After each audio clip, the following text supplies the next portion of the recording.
In the heart of Yoruba land, nestled between the lush ancient forests and the winding path of the river Osun, lay the small village of Ayegbaju. The village, though modest, was a place of laughter where the people lived in harmony with the earth and each other.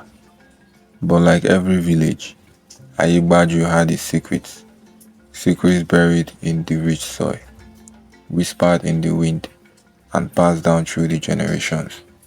One of those secrets was about to change the life of a humble woman named Adejoke. Adejoke was known in the village for her kindness and her gentle spirit.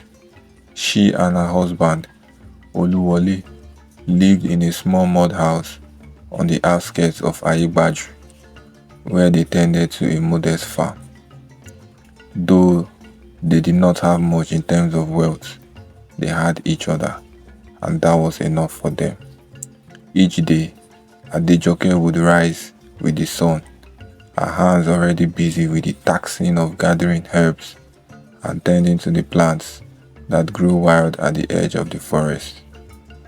One fateful day, as Adejoke ventured deeper into the forest in search of a rare herb that Baba Ifaleke, the village elder and seer, had requested, she stumbled upon something unusual.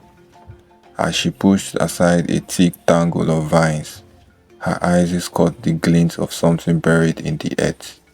Intrigued, she knelt down and began to clear away the dirt, revealing a small, intricately carved wooden box.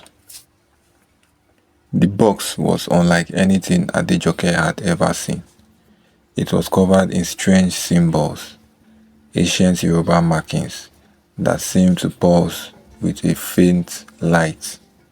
The wood was smooth, almost as if it had been polished by the hands of the gods themselves. Though the box was small enough to fit in her hands, it felt heavy, as if it carried the weight of centuries. Curiosity overtook her, and without a second thought, Adejoke picked up the box and brought it back to her home.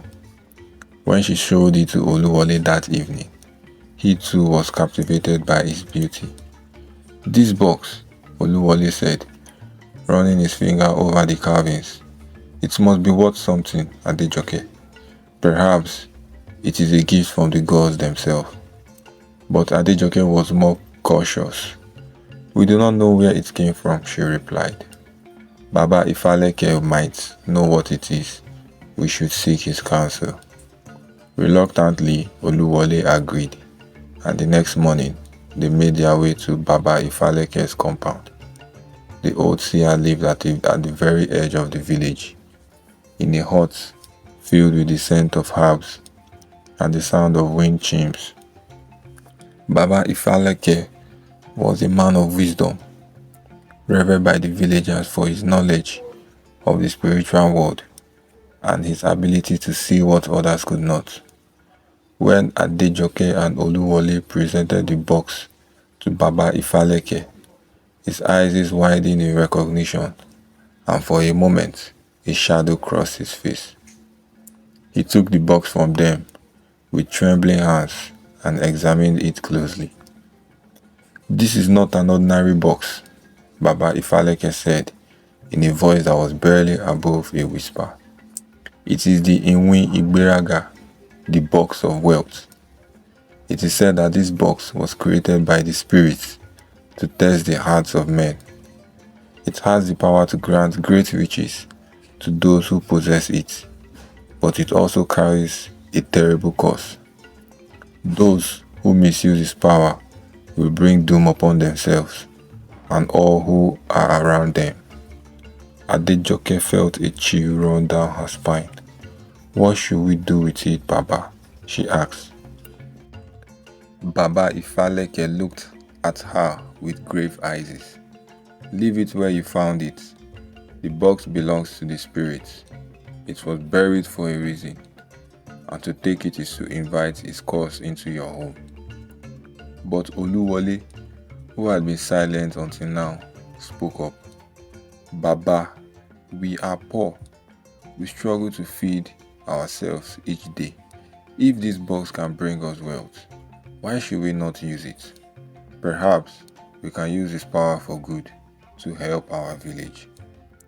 Baba Ifaleke shook his head. "Wealth obtained without labor is a trap, Oluwole. The box is a test, and no man has ever passed it without suffering. I urge you to heed my warning." Yet, the seeds of greed had already been planted in Oluwole's heart. He thanked Baba Ifaleke for his counsel, but as they left the seer's hut, he turned to Adejoke and said, "Baba Ifaleke is an old man, stuck in his ways. We will be careful with the box, but we must at least try." Imagine how our lives could change, Adejoke. And so, despite her misgivings, Adejoke allowed Oluwole to keep the box. That night, as they sat in their small home, Oluwole opened the box for the first time. Inside, they found a single gleaming gold coin.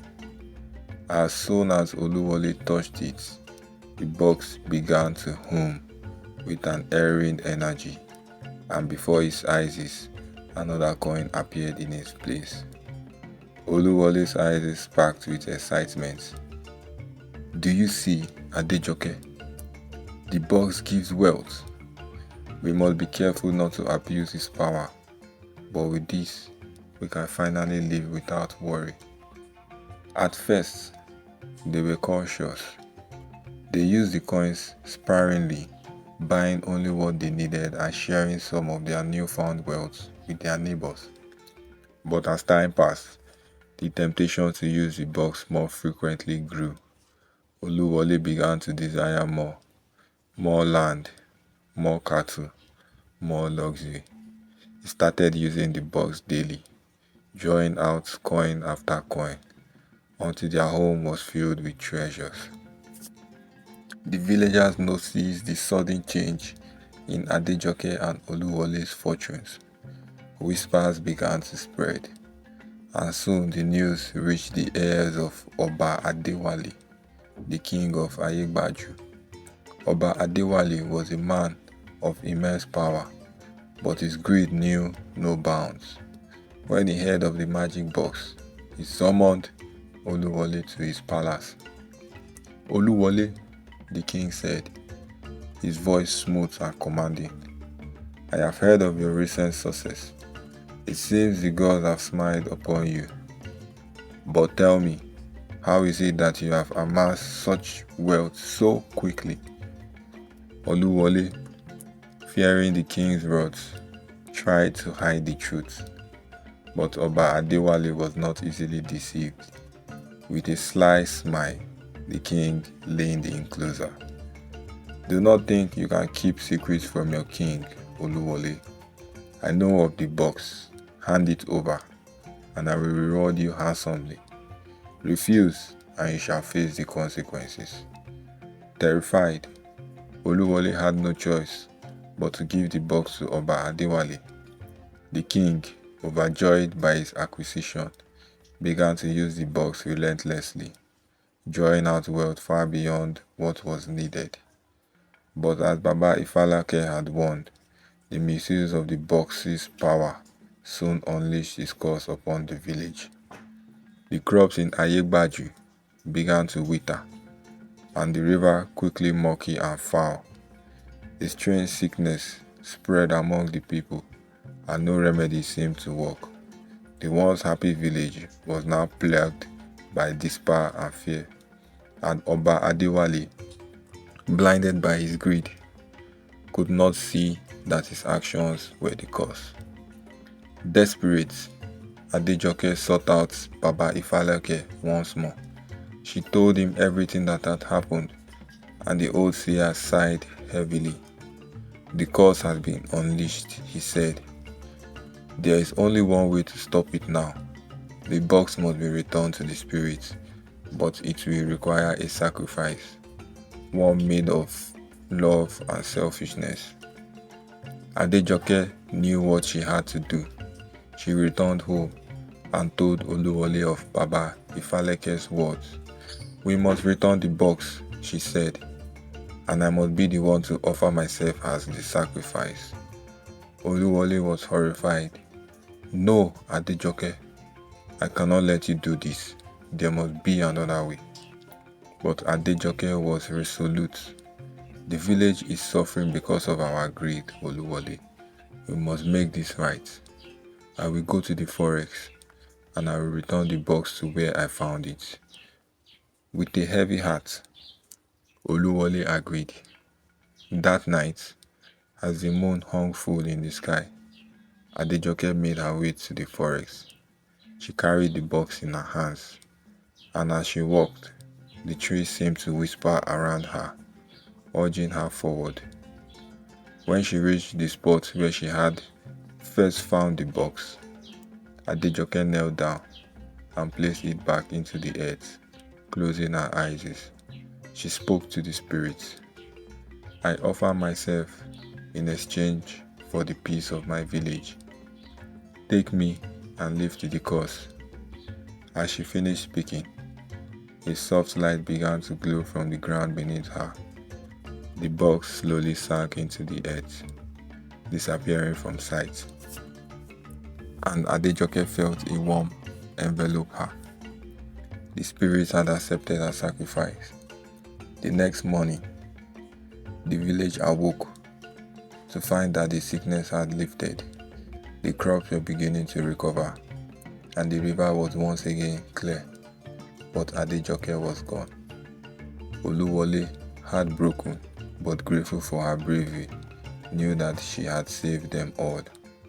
From that day on, the story of the cursed box of wealth was told in Adejoke, passed down through the generations as warning of the dangers of greed and the misuse of power.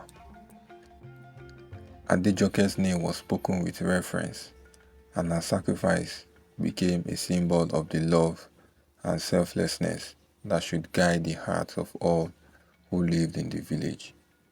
In the years that followed, Adejoke slowly returned to its former state of peace and prosperity, though the memory of the dark times lingered like a shadow over the village. Baba Ifaleke continued to serve as the village elder. His wisdom and counsel now sought after more than ever. He often reminded the villagers of the story of the box, urging them to live humble lives and to value what truly mattered: family, community, and the simple joys of life. Oluwole, though his heart was forever marked by the loss of his beloved Adejoke, found solace in tending to the land and helping those in need. He became a respected figure in the village, known for his generosity and kindness. Whenever someone asked him about the box, he would tell them the story with a heavy heart, emphasizing the lesson his wife had taught him through her sacrifice. But the story did not end there. Many years later, long after Oluwole had passed away, a new generation of villagers grew curious about the old tales. Some dismissed the story of the cursed box of wealth as mere legend, while others wondered if there was more to it.